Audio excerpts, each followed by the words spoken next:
All right. So this Raja kid, let's get to it.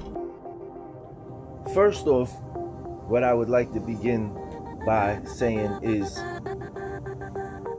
I fully understand why somebody would be mad that some dude would just crush a can on their fucking head instantaneously, spontaneously, right? See, the thing is, you either do something about it then, or when you plan to do something about it. In a situation like that, it definitely calls for as less recklessness as possible. We're talking about phone cameras, national TV, and then besides that, what comes after that, news, press, all of that, in which I'm saying the whole temperament of this young man is totally wrong and off. We're talking about a privileged kid that thinks that there's no boundaries because of their father. It's basically like somebody walking in the street, a kid, and just walking through all the hardest places, all of the gang territory, all of the thugs and killers and prostitutes and all the grime in the street, and they just feel like, yeah, you know what? I can do whatever I want. You know why? Because my brother is the big homie, or my people or my uncle is in this gang or that gang, and everybody knows my brother or my da da da da. Like, just for you to even feel that privileged and that comfortable in front of all of these people to pull a stunt like that. So then you're gonna get to the point, or we're gonna get to the point, where you almost killed a person. So somebody slamming a can on your head, I don't think that really equals the repercussion or the reply, the result ending in the other person's almost demise, like, and in a way like that. I mean, it was also cowardice. It's also cowardice. The person wasn't expecting it, and I would say, yes, a very cowardice act. The person was not expecting a fight.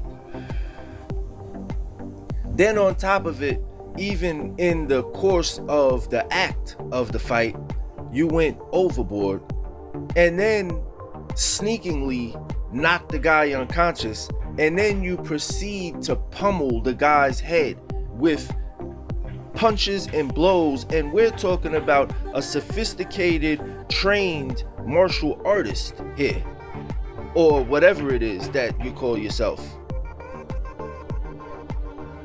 So once again, we go back to the temperament. Who in the fuck, a real martial artist trainer, who would want to train somebody with the temperament like that? And the other thing that I am very, very disappointed about is that the wrestlers, see, wrestlers, they're different kinds of people, you know? They're a different kind of people, they're a different breed.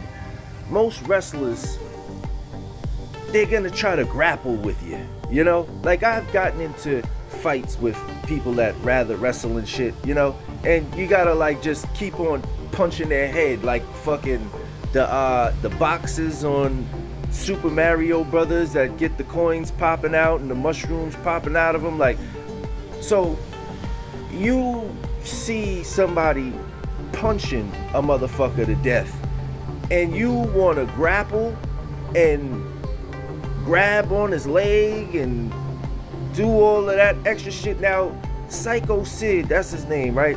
He deserves credit, respect. You know what I'm saying? People, they're like, oh yeah, it took him 20 minutes to come and did it. Come on. Like, nobody knows if it was real or not, or what the fuck, like, know what I'm saying? Until, like, some people, you know, like, or not some people, but I don't, I don't think it really took that long. It's like, I mean, how was he supposed to know that, like, this guy that's what the fuck he was gonna do? Like, he probably took him a couple of seconds to actually realize that that's what kind of idiotic shit is going on. I don't think anybody expected, somebody to be a... But, yeah.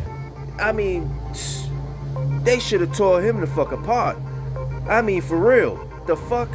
Big ass wrestlers, and then he's punching. I didn't see one punch thrown. Like, I'm serious. You're grabbing and trying to squeeze and cuddle and shit with a motherfucker. Like, where's the punches at? Your homeboys over here knocked the fuck out. Fucking facial fractures and all of that shit. And you want to fucking grapple and hold a motherfucker and get close to a motherfucker and rub on a nigga and shit. I don't know. But, hey.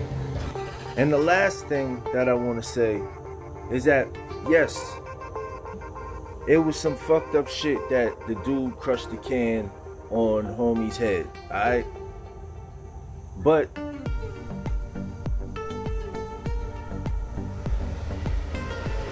the guy also obviously let all his guards down and defenses after inviting you into the ring to join the show.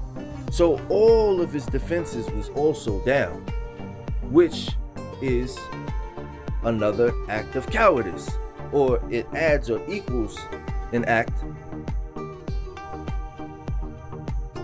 And nobody's talking about this. Nobody's getting on these points. It's like, you might as well just walk up and shoot somebody in the back. I mean, for real. And you know how that goes out in the Western days and all of that shit. You know, the Billy the Kid days. Like, serious. It's coward shit. And I'm sure a lot of people you gotta not like me for it or whatever. I don't want to fight you. Freaking, go fight somebody your own size. Somebody that knows all of that shit, okay? Go do that. Don't get mad at somebody saying and telling the truth. For real. And I thought that was all that I had. But to add to all of that, the guy took it upon himself to not only take over the show, but to ruin the whole show for everybody.